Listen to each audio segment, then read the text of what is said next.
next guest is a bona fide hit maker. He has written and produced countless hit songs and worked with almost everyone in the recording industry. Please welcome 16-time Grammy Award winner, David Foster.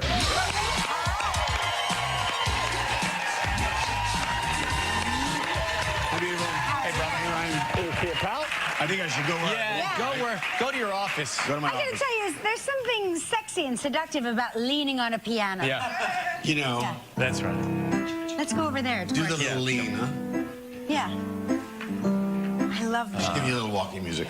Yeah, this is our walking music. We talk about 16 Grammys. Yeah, and where do you keep all your Grammys? Are they just strewn throughout the house or what? Well, I had them in storage for a while, but then I thought, you know, why not put them out? Yeah. So they're on my piano. Oh. This guy is behind some of the greatest songs of all time. He composes the most beautiful music. Walk us through some of these incredible songs. Well, you know, when I thought I was going to, I had a great writing relationship with Peter Cetera, you know, from the group Chicago. Yeah, of And we course. wrote so many songs together. Now, I can't sing. Peter can. And on top of it, I'm touring, so my voice, even though I don't even have one, We'll it's sing. worse than normal. So you can't sing? I can't sing, and I really can't sing today, but watch this. Okay. But I can write them. Right. Everybody needs a little time away. I heard her say, We can sing. from each other, build the bridge. Hold me now. It's hard for me to say I'm sorry. And it's been hard for me to say I'm sorry in my life. I'll tell you. Yes. Is it hard for you to say you're sorry? It is. No. Isn't it hard for every man to say they're sorry? Oh, it is hard. But it's the key to moving on. Oh, right. Well, I thought yes, dear was the Well, key. he's evolved. You should write a song for Ryan Seacrest called "He's the Most Evolved Man in the World." But he's not. I know, I swear he is. He's so evolved. Give me a scenario of like a scene, like a man loves a woman, a man's leaving a woman. Because we were talking about scoring movies earlier with Cindy, and she said, like, just make up, give me a scene. Well, how about a scene For my about life? long-distance relationship with your husband? Well, my husband's been away for a year, and he's come back, and now he wants his side of the bed back. So what can you compose? God, I mean, it sounds like, That is exactly what it sounds like. if you're happy, if Yeah. you're sad, it's like this. You know? Wait, did you just come up with that in your Yeah, brain? but if you're happy, it's this. It does. It takes you. And along now you're that back journey. together again, and everything is good. It's incredible. Well, what is the sound truly of him wanting his side of the bed back? It's as dark as That's it can get. really it. Yeah. What Yeah. about the Celine song? By the way, give it to him. Yeah, I know. All by myself. Yes. How did that So come that's the song that Eric Carmen originally wrote, but I sort of reimagined it. Yeah. And there's a high note in that song. He goes, living alone. Da-da-da-da-da-da-da. There's this big note, which you probably played on your radio station. It's the highest note on the planet. She did it perfectly the first time. I made her do it 7 more times, to the point where she got so hoarse she couldn't speak. She had to go to the doctor. She hated me. Page 86 on her book. You can read about it. She hated me. Yeah, it was No awful. kidding. It was But awful. have you worked together since? You've made Yeah, right. I mean, Okay, good. We had so many Yes. hits together, How many like hits? for all those times Yeah. you stood by me. Yeah. That's a Diane Warren song produced by me. So Diane, Yeah. I had a- You know, there's a song I for years played about every 30 minutes on the radio by Whitney Houston. love that about you. Whitney Houston, I Will Always Love You. And it was a song that you had to stop the radio station for because it started cold a cappella. Right.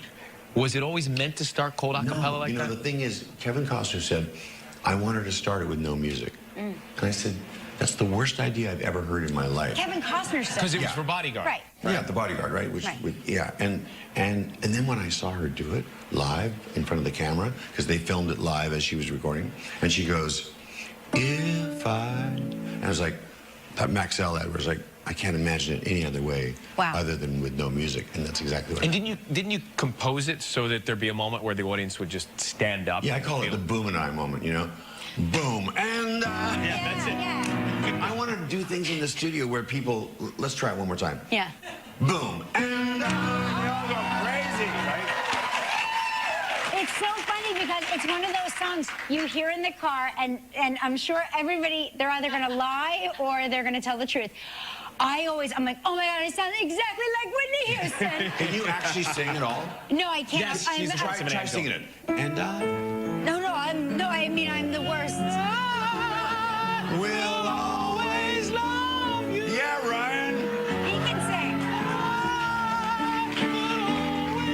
All right, there's one of my favorite people on the planet named Michael Bublé. And He's one of everybody's favorite people. he's so good and so talented. And you discovered him at a wedding? I did, and the guy came out at the wedding, and he was like, when this? And he was like, oh my God, I have to have him. I said, you're coming home with me tonight. Here's a check for $5,000. Right. You're going to move into my guest house, and you're not leaving until we make a record. And that was 18 years ago, and we've had a great run since. What about Home? How did you guys? Home is a song that I produced that my daughter actually wrote the lyrics to, Amy. No and Michael kidding. wrote the music. Another summer day has come and gone away. In Paris and Rome, and I want to go home. I miss you. Yeah. So Michael, your daughter has this gift too. Your daughter does. can write. It's in the yeah, DNA. she wrote Just Haven't Met You Yet with Michael. And but the thing about Michael is I was not with him for 7 years, and we're back together again. We're making a new record again. What are you making? What kind of record? Well, you'll find out in November because he'll probably be here, I'm sure. But it's great because he's an artist that knows what he wants and knows who he is. Yeah. And that's the only kind of thing I want to be around now. Yeah. Well, feel free to use my idea for getting the side of the bed back. It's very relatable. It's a disco hit, I'm telling you. We had Josh Groban here recently. Oh, yeah. He's And so you've worked with magic. him. I did. You know, we found this signature song for him. You raised me up. That one did okay. Yeah. And in my show, which I played last night at Town Hall, and I'm on the road right now on the East Coast. Were you there? Thank you, sir. Yeah. Or Mom. I have this clip, and I pretend that it's live. Sorry, I've just given it away now. Okay. And I Skype him in, and he can't help himself, and he starts singing along with the song halfway through the song, and it's really funny, but now you all know that it's not live. We'll still come see you. Yeah. Yeah. David Foster. Is there one person that you haven't worked with that you want to work with? Sting. And I keep Sting. telling him I want Okay. to work with him, and I know him, he's a friend. He just doesn't want me. Sting. Okay, And Sting's Sting. team, if you're watching, We're David going to make Foster it happen. is available. Manifest. Yeah. Yeah.